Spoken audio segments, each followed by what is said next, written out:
오늘 우리에게 말씀을 증언해 주실 분은 금주섭 목사님이십니다.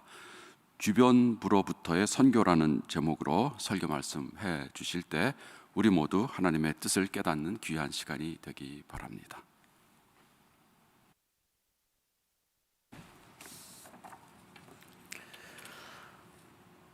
우리 주 예수 그리스도의 은혜가 여러분과 함께 하시길 기원합니다. 예수님 당시에 이스라엘은 절망 속에 빠져 있었습니다. 나라는 로마의 지배하에 있었고 백성들은 헤롯의 폭정에 시달리고 있었습니다. 젊은이들은 미래가 불안했습니다. 대부분의 사람들은 하루를 연명하기가 고통스러웠고 질병은 창궐했습니다. 이러한 상황에서 5 부류의 유대교 종파들이 서로 자신들이 이스라엘의 회복과 개혁의 대안이라고 경쟁하였습니다. 첫 번째 부류로는 바리새인들이 있었습니다. 그들은 성전의 종교 권력만 지킬 수 있다면 하나님의 선지자들도 처형했습니다. 하루의 끼니를 걱정해야 되는 사람들에게 도무지 지킬 수 없는 율법의 조항들을 강요하며 그들이 진정한 신앙의 개혁의 대안이라고 몰아붙였습니다. 그리고 그것을 지킬 수 있는 자신들만이 제사장의 지위를 독점하였습니다. 그 율법 체제의 근간을 흔드는 예수를 신성모독죄를 범한 용서할 수 없는 죄인으로 취급하였습니다. 둘째로는 사두개인들이 있었습니다. 그들은 세상 권력만 독점할 수 있다면 부활 교리와 같은 종교적 신념들을 헌신짝처럼 버렸습니다. 그들은 종교 지도자들임에도 불구하고 영적인 세계에는 관심이 없었습니다. 산헤드린 공의회의 70%를 장악하고 정치에만 몰두했습니다. 율법을 재해석하는 그들의 학문을 오로지 출세만을 위하여 사용하였습니다. 그들에게 예수는 세상 돌아가는 이치와 현실도 모르는 설익은 이상주의자에 불과했습니다. 셋째로는 젤롯 당원들이 있었습니다. 자신들만이 세상의 정의를 위해 일한다고 믿었습니다. 혁명을 위해 무장투쟁을 부추기며 테러도 서슴지 않았습니다. 폭력이 익숙해지면서 인간성을 상실하였고 낡은 이론을 강요하는 진보를 가장한 수구 세력이 되었습니다. 가롯 유다처럼 약자를 위한다고 하면서도 일상의 실천은 전무한 진보 이념의 바리새인들이었습니다. 그들은 예수를 혁명의 배신자로 보았습니다. 넷째로는 에세네파가 있었습니다. 그들에게 세상은 희망은 사라지고 썩어 문드러져 파멸할 곳이었습니다. 심판을 피하려고 사막의 동굴 안으로 들어갔습니다. 세상에 무슨 일이 벌어지든지 내 알 바 아니며 나만 잘 믿어서 영생을 누리고 천국에 가면 그만이었습니다. 좀 더 고상하게 표현하면 영적인 수련을 통해서 성화를 이루는 것이 먼저이며 그 영적인 능력만이 세상을 바로잡을 수 있다고 믿었습니다. 그래서 세상으로부터 문을 걸어 잠그고 자폐적인 신앙을 키워갔습니다. 그들에게 예수는 영적으로 미숙하고 신앙의 사회적 측면만을 강조하는 설익은 지도자로 보였습니다. 마지막으로 나사렛 예수, 그를 따르는 추종자들이 있었습니다.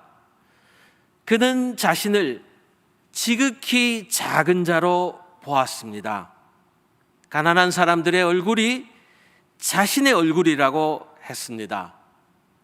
하늘의 영광의 보좌를 버리고 우리 발밑에 와서 죽기까지 우리를 섬기고 우리의 발을 씻기고 당신의 목숨값으로 우리를 구원하셨습니다. 그리고 그 길을 같이 가자고 우리를 부르십니다. 지극히 작은 자를 온 천하보다 소중히 여기는 그 강렬한 사랑이 세상을 구원할 수 있다고 우리에게 말씀하십니다. 요한복음 5장을 보면 예수님께서 베데스다 연못가에서 38년 된 병자를 치유하는 이야기가 나옵니다. 주님은 일어나 내 자리를 들고 걸어가라고 명하셨고 그 환자는 고침을 받았습니다.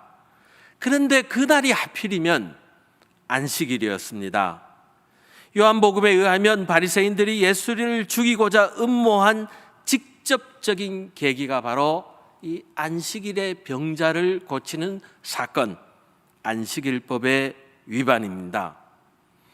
예수께서는 베데스다 연못에 물이 동할 때 가장 먼저 뛰어드는 그 단 한 명만이 고침을 받는 승자 독식주의에 저항하셨습니다. 베데스다 연못의 환우들이 서로를 부축하며 다 함께 생명의 물로 향하는 것을 허락하지 않는 예루살렘의 질서를 예수님은 거부하셨습니다. 그래서 베데스다, 은혜와 자비의 집이라는 그 이름과는 달리 자비라고는 눈꼽만큼도 없는 그 이스라엘 세상의 안식일법을 예수님께서는 폐하셨습니다. 그리고 안식일이 종교가 사람을 위해 존재하는 것이지 사람이 안식일을 위해 존재하는 것이 아니다라고 선언하셨습니다. 이는 바리새 개혁이 세워놓은 율법 체제에 대한 정면 도전이었습니다. 예수께서는 율법에 도통한 사람들이 모이는 예루살렘 성전이 아니라 용천수 한 줄기의 희망을 품고 온갖 환자들이 몰려드는 베데스다 연못이 바로 안식일 교리를 재정의하는 새로운 신앙의 개혁의 중심이었습니다. 안식일법에 대한 변증과 옹호가 아니라 38년 된 환자를 살리는 것이 예수님의 관심의 전부였고 예수님의 사역의 중심이었습니다. 맹자는 걸음마를 막 뗀 아기가 위험도 모르고 깊은 우물가로 달려가는 것을 보고 뛰어가서 그 아기를 안는 것을 측은지심이라고 표현했습니다. 그 인의 마음이 사람됨의 근본이라고 말씀했습니다. 그런데 우리 예수, 우리 주님의 측은지심은 인의 마음에 머물러 있지 않습니다. 연못가의 아픈 이를 그냥 지나치지 못해서 안식일 날 고쳐주고 죽을 처지를 당해도 예수님은 억울하다고 안 하시고 오히려 배고픈 자, 목마른 자는 누구든지 자신에게 오라고 초대하십니다. 돈이 없어도 괜찮다고, 못 배워도 괜찮다고, 값없이 포도주와 젖을 가져가라고 하십니다. 내가 대신 죽어도 괜찮다고 하십니다. 그 긍휼은 민망히 여기는 마음, compassion입니다. 그분은 타인의 안타까운 고통을 보면 주님 자신이 창자가 끊어지는 단장의 고통을 느끼셨습니다. 그 측은지심, 단장의 고통이 기적을 낳게 한 동인이었습니다. 그 주님 마음을 본받아 사는 것이 바로 믿음입니다. 그 주님 마음 펼치는 곳이 바로 교회입니다. 그 주님 마음을 회복하는 것이 개혁입니다. 그 주님을 따라 나서는 것이 선교입니다. 선교는 삼위일체 하나님의 마음에서 시작됩니다. 성삼위를 하나로 묶는 바로 그 힘은 사랑입니다. 그 사랑이 온 인류와 창조 세계로 흘러 넘치는 것이 바로 하나님의 선교 미시오 데이입니다. 아들을 세상에 파송하신 선교사 하나님은 모든 하나님의 백성들을 당신의 선교사로 부르십니다. 세상 속에서 희망의 공동체를 만들어 가도록 하나님의 영, 성령은 능력과 소망과 열정을 우리에게 불어넣어 주십니다. 교회는 성령의 능력 안에서 하나님이 창조하신 생명을 경축하고 생명을 파괴하는 모든 세력에 대항하고 그것을 변혁시키라는 선교의 사명을 받았습니다. 그렇다면 이 탄식하고 있는 백성들을 도대체 어떻게 소망이 넘치는 선교의 공동체로 변화시킬 수 있겠습니까? 1905년도에 연세대학교를 창립하신 언더우드 선교사께서 말을 타시고 저의 고향인 경북 봉화 오일장터에 나타났습니다. 서울 광화문 세문안교회에서 일주일이 걸리는 여정이었다고 합니다.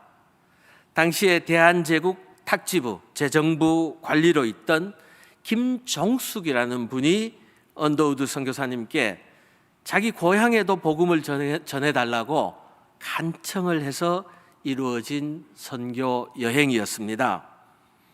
언더우드는 봉화 장터의 국밥집에 여장을 풀고 유학을 숭상하는 4대 문중의 원로들을 국밥 한 그릇 대접하기 위해서 유곽으로 초대를 하였습니다. 그리고 국밥을 먹으면서 하나님의 십자가에 달리신 하나님의 아들 예수 그리스도와 유교의 상제, 옥황상제의 개념에 대해서 설명했다고 저희 고향에 전해지고 있습니다. 그 자리에서 경북 봉화의 문촌마을의 인동 장씨 가문과 척곡 마을의 의성 김씨 가문이 복음을 받아들였습니다. 사돈지간인 두 집안은 2년 동안 봉화에서 영주 내맥교회까지 걸어서 출석하며 신앙생활을 했다고 합니다. 2년 후에 마침내 세례를 받았는데 제가 카카오맵에 쳐보니까 오늘날 이 발달한 도로망에도 걸어서 가면 10시간 5분이 걸리는 거리라고 합니다. 그 10시간 거리를 두 가문이 어린 자녀들의 손을 잡고 밤을 새며 걸어갔던 그 길을 한번 여러분 상상해 보시기 바랍니다. 세례를 받은 후에 인동 장씨들은 1906년 그들의 집성촌인 문촌마을에 봉화의 최초의 교회 문촌교회를 설립했습니다. 의성 김씨들은 지금은 문화재로 등록된 기역자 교회인 척곡교회를 1907년 이듬해에 봉헌했습니다. 특별히 인동장씨 가문의 따님들이 맹활약해서 이분들이 시집가는 곳마다 강원도 남부에서 경상북도 북부 지방의 반가들을 복음화했습니다. 김종숙은 탁지부 관직을 사직하고 고향에 내려와서 교회를 섬기며 교육과 독립운동에 몰두하다가 평양신학교에 입학해서 신학을 공부하였고 척곡교회의 초대 목사가 되었습니다. 일제의 탄압으로 해방을 가까운 서대문 형무소에서 맞이했고 1945년 8월 16일 날 출소하였는데 그분의 평양신학교 동기들이 아주 서울의 유수한 교회의 담임 목사를 마련해 두었는데 이분은 다시 경상북도 봉화로 가서 평생 지역 교회를 섬겼다고 합니다. 그런데 우리가 또 하나 주목해야 될 것은 이 척곡교회는 1909년에 봉화 최초의 근대 교육기관인 명동서숙을 설립하였습니다. 명동서숙, 어디서 많이 들어본 이름 아닙니까? 윤동주가 다녔던 학교가 아닙니까? 김종숙은 척곡교회와 명동서숙 설립은 한편으로는 언더우드 선교사와 서로 협력하며 다른 한편으로는 간도 명동촌을 설립한 규암 김야견 목사와 협동했습니다. 민족교육과 독립운동의 산실인 간도의 기독교 공동체 명동촌에 1908년에 세워진 그 명동서숙을 모델로 이듬해에 1909년에 경북 봉화 척곡 마을에 같은 이름으로 명동서숙이 세워졌습니다.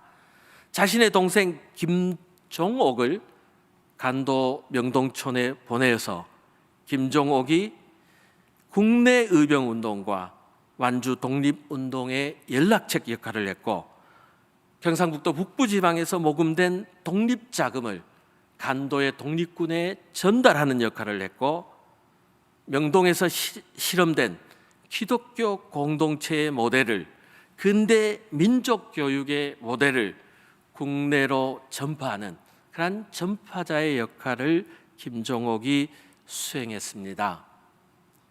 교우 여러분, 척곡 마을 100가구도 안 되는, 그러나 민족의 고난에 참여한, 선교에 헌신한 조그마한 마을을 하나님께서는 들어쓰셨고, 하나님 나라의 복음의 가치를 우리 한반도의 한민족 속으로 누룩처럼 전파하는 도구로 사용했습니다. 하나님께서는 세상에 미련한 자들을 택하사 지혜 있는 척하는 사람들을 부끄럽게 하십니다. 하나님께서는 세상에 약한 것들을 택하사 강한 척하는 자들을 부끄럽게 하십니다. 아무 육체도, 아무 세상적 자랑거리도 하나님 앞에서는 아무것도 아닙니다. 세계와 시대에 세상을 변화시키는 중요한 힘은 크기가 아니라 깊이입니다. 변화의 능력인 것입니다. 새로운 영적인 통찰입니다. 그 통찰을 현실로 만들어내는 것이 바로 믿음의 능력입니다. 우리는 복음이 개인과 가치관, 계급과 사회, 구조와 체제, 그리고 나아가 세상을 변혁시킬 수 있는 능력이 있다고 믿고 있습니다. 로마 제국의 지배 이념이 몇 안 되는 안디옥의 그리스도인들을 감당할 수 없었듯이, 우리들도 우리가 살아가는 세상을 예수 그리스도의 하나님 나라의 비전과 가치로 변화시켜낼 수가 있습니다. 지금 세상은 대혼돈과 위기의 시대를 겪고 있습니다. 약자들은 아무런 보호장치 없이 추락의 낭떠러지로 밀려가고 있습니다. 사회적 소수자들은 차별과 증오의 대상이 되고 있습니다. 미국의 텍사스 부지사 돈 패츄릭은 코로나 시대의 경제를 살리기 위해서 노인들은 자발적으로 죽음을 감당해야 된다고 망언을 했습니다. 코로나 시대에 연세가 70이 넘은 유럽의 노인들은 침짝처럼 취급받고 있습니다. 젊은이들은 양극화로 인해서 인생의 출발을 할 수 있는 최초의 기회마저 박탈당하고 있습니다. 세계 곳곳이 불안을 느끼며 종교적 근본주의와 전쟁과 테러, 증오와 혐오를 통해 자신의 이익을 지키고자 극단적인 포퓰리즘이 일어나고 있습니다. 약육강식의 시대로 들어가는 반문명의 21세기가 우리 눈앞에 펼쳐지고 있습니다. 인간이 쌓은 욕망의 바벨탑에 코비드19 팬데믹이 결정타를 날려서 우리 모두를 흩어버리고 우리 모두를 가두어 놓고 있습니다. 이 위기 가운데, 이 대혼란 가운데 세상은 교회를 향해 묻습니다. 당신들은 예수의 제자들입니까? 오늘날 세계와 교회의 위기는 우리 예수 믿는 사람들이 제자도의 상실과 제자도의 타협의 그 한 원인이 있다고 생각합니다. 교회를 교회되게 하는 것은 예배당의 크기나 교인들의 숫자나 재정의 풍요함이 아닙니다. 바로 우리 자신들이 증거하는 제자도의 수준에 달려 있습니다. 오늘날 돈이 모든 것을 가능케 하고 돈이 우리를 행복하고 안전하게 지켜줄 수 있다는 물신에 대한 숭배가 복음의 신뢰성을 위협하는 이 세상에서 세상을 변화시킬 수 있는 참된 그리스도의 제자들은 어디에 있습니까? 오늘 에스겔 말씀에서 선지자는 잃은 자에게 좋은 꼴을 주고 쫓기는 자를 감싸 안고 병든 자를 강하게 하고 남의 것을 빼앗아 살찐 자와 남의 것을 빼앗아 강하게 된 자를 멸하시는 하나님의 정의가 반드시 성취될 것이라고 약속하고 있습니다. 교회의 소망은 약속된 하나님의 통치의 성취에 근거하고 있습니다. 그것은 하나님과 인류와 모든 창조 세계 사이의 관계를 올바르게 회복하는 것입니다. 이러한 비전은 우리가 하나님의 구원 사역에 참여하도록 하나님께서 우리를 초대하고 계십니다. 하나님의 선교에 참여하는 것은 섬김을 받기 위함이 아니라 섬기기 위하여 오셨고 권세 있는 자를 내리치고 비천한 자를 높이시며 상호 관계성과 상호 의존성의 사랑을 실천하신 예수 그리스도의 길을 따르는 것입니다. 예수 그리스도의 자신을 내어주는 용기 있는 사랑, 그 사랑의 힘만이 증오와 혐오와 분열의 세상에서 악한 영들을 이겨낼 수 있습니다. 교회가 자기중심주의를 삶의 방식으로 택하는 것을 거부하고 하나님의 사랑과 공의와 평화를 인간의 실존에 스며들게 하는 그 공간을 확보해내고 확장하는 것, 그것이 바로 선교입니다. 교회는 예수 그리스도 안에 계시된 세상을 위한 하나님의 생명을 구원하는 계획을 실현하도록 부름받은 공동체입니다. 이때까지 우리는 선교는 중심으로부터 주변부로 힘 있는 자가 약한 자에게, 부자가 가난한 자에게, 특권층으로부터 소외된 자에게, 서양이 우리 동양으로 남반구로 향하는 운동이라고 여겨져 왔습니다. 중심으로부터 주변부로 향하는 일방적인 선교 이해를 가지고 있었습니다. 그런데 이제는 주변부의 사람들이 선교의 대리자로 나서고 있고 선교를 변혁이라고 주장하고 있습니다. 이러한 선교의 반전은 성경적인 토대를 갖고 있는데 하나님께서는 가난한 사람, 어리석은 사람, 우리 같이 약한 사람들을 택하셔서 정의와 평화의 생명의 하나님의 선교를 전진시키고 계십니다. 연세대학교의 교우 여러분, 예수는 자신의 목숨값으로 영원히 목마르지 않는 생명수를 우리에게 주셨습니다. 그래서 누구보다도 비난했던 우리들의 삶이 그분의 생명 강가에 뿌리를 내려 마침내 우리 삶의 열매를 맺고 우리들을 통해 열방과 민족들을 치유하시기를 원하십니다. 우리들을 통해 모든 눈에 눈물을 닦으시고 새하늘과 새 땅을 열어가는 원대한 선교의 계획을 그리스도께서는 가지고 계십니다. 주님께서는 그 제자의 길로 나를 따라오라고 오늘도 우리를 부르시고 계십니다. 주님은 죽음의 권세를 이기시고 부활하셔서 우리보다도 먼저 갈릴리로 향하셨습니다. 그곳에서 해변가에 모닥불을 피워 놓으시고 떡을 떼주시며 우리에게 말씀하십니다. 너희는 이 모든 일의 증인이라. 이 부르심 앞에 우리 모두 사도 바울처럼 내가 복음을 부끄러워하지 아니하노니 이 복음은 모든 믿는 자에게 구원의 능력이 됨이라 화답하는 저와 여러분이 되시기를 기도드립니다.